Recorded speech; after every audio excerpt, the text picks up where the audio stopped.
is the country in trouble? Some people say, no, it's not. What are you talking about? I'm clueless, you know. So that's the first. The second is do you really think we need to do this?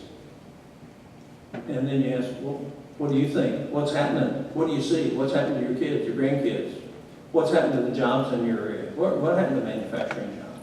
You know, what are the things that are happening? How many decisions do the state agencies in Arkansas get to make that are in the best interest of Arkansas, but yet are complying with what the federal government says? So there's all sorts of answers that you get, but the realistic one is things are changing and it's not in the right direction. And most people, when they hear that, they start thinking about it. And you can ask some simple questions. Well, the government uses their own tax money against us. Yeah. They want it, how do we control it? The only way you control it is through an Article 5 convention. It's the only way you do it. Look, Coburn's rule of bureaucracy, we've got wonderful people that work in the federal government. But the tendency is to never do what's best when you can do what's safe. And so what happens across our country every day is the best decisions of our country aren't made. The ones that are safe so that the bureaucracy can never get criticized, those are the ones that are made. And whether that's FDA, Justice Department, I don't care what it is, they're all the same.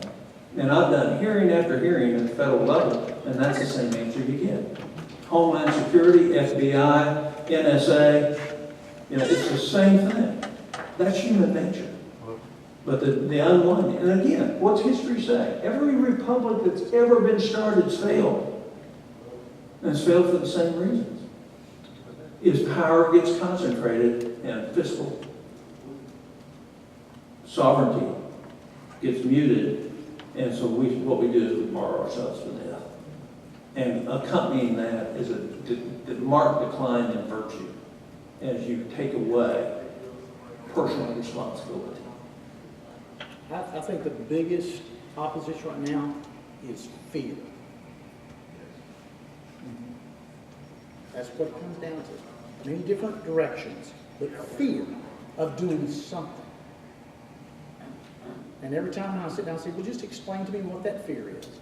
And in almost every situation, it's based upon, well, somebody said, and they said, and, well, I'm not sure. I said, did you go back to the original sources? Where did you get this information that this thing is going to run amok?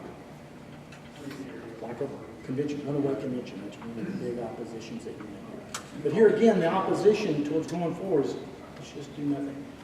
I think the Senator has pretty much clearly stated, if we do nothing, we don't know what the end result will be. She in the back had her head up for Absolutely, I'm sorry. You're talking more than you need to ask.